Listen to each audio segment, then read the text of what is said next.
Jason Jorgensen. Glad to have you along for the Loper Football Show. We're joined by head coach Ryan Held as the Lopers move into the final game of the regular season as they will take on Fort Hays State. Ryan, as always, thanks for the time. Here we go. I don't know about you, but it seems like this season has just kind of flown by. It has flown by, and that's normally how it goes.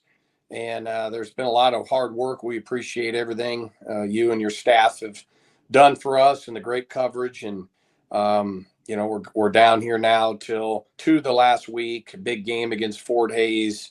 Looking to bounce back. We're obviously very, very, very disappointed last week. With our performance against Missouri Southern. It was one that just a hard pill to swallow, but you got to tip your hat to Missouri Southern. They played really well. Their kids played well, and they beat us. What was the biggest disappointment out of that? Of course, you lost the game, but you'd kind of avoided those type of games this year. I'm sure that maybe that's one of the things that had to hurt the worst. Yeah, when you do this long enough, and I've coached in a lot of games, you hope you never go through anything like that.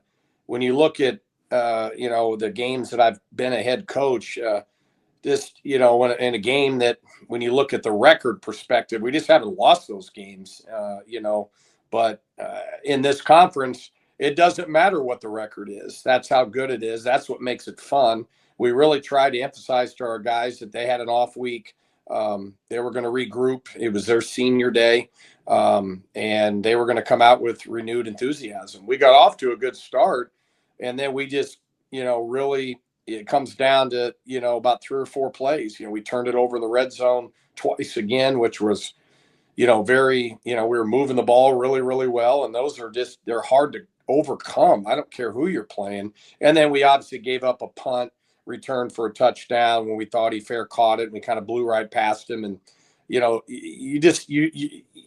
don't win those games in this league very often. And, that's where, just those 3 plays, 2 on offense, 1 in special teams. And then, they were hitting on all cylinders at times on their offense. They were making contested catches, making unbelievable. The one catch on the sideline by number 5 was unbelievable. And some of the glance throws they threw. And, I mean, they just made more plays than we did.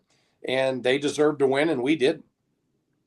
How's the mood of your bunch been this week, moving past that game? Yeah, I mean, here's the crazy thing about it, Jason, is we still have a chance for a winning season. A couple years ago, Kearney was in a bowl game at 6-5. I mean, there's still so much to play for.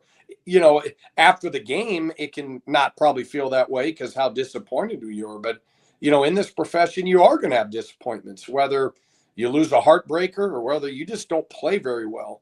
And at the end of the day, we just didn't play well enough to win. And Missouri Southern has our number. They've beaten us 2 years in a row. We just haven't played well against them.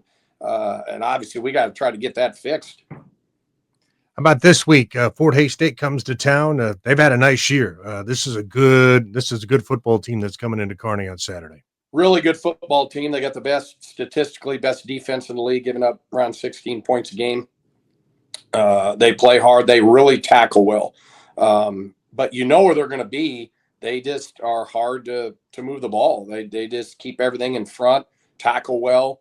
They're physical, and they play with passion. Their staff's been together for 13 years. They know what type of guys they want and recruit at each one of the positions, and they've done a nice job of that. Offensively, they got the number 1 statistical running back in the league. He's really done a nice job. Quarterback, I think they made a change maybe mid-year. And the kid they've come in is a kid that can run and throw.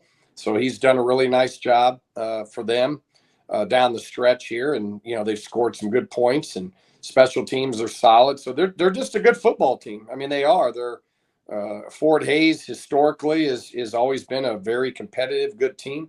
So we expect a team. Again, they had another off week, so they've had 2 weeks to prepare for us, but that's just how the schedule goes. There's no excuses. We got to pull our bootstraps up and go back and find a way to really play with passion, enthusiasm, and how this game is supposed to be played, and send our seniors out the right way.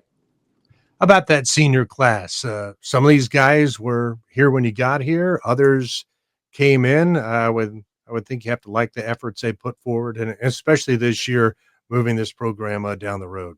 Yeah, they've done a really nice job. We got I think 26 maybe seniors, and some from the previous staff, and some from ours. And they've really helped us in year two get the program in a way better spot. No matter what happens in the game against Fort Hays, we are in a better spot. We're disappointed, like anybody would be, unless you win them all. You're always going to be disappointed, but they've really helped lay a really good foundation. Again, stacking on last year's seniors into this year's seniors for us to move forward to take hopefully even a bigger jump into year three. Well, Ryan, as always, we appreciate the time, and we will see you on Saturday when you get set to battle the Tigers. Sounds good. We're looking forward to it. That was Loper head coach Ryan Held. His thoughts on the Loper football show. Once again, kickoff on Saturday, an earlier one at noon. We will bring you the game on 93.1 The River and 106.9 in Kearney. I'm Jason Jorgensen.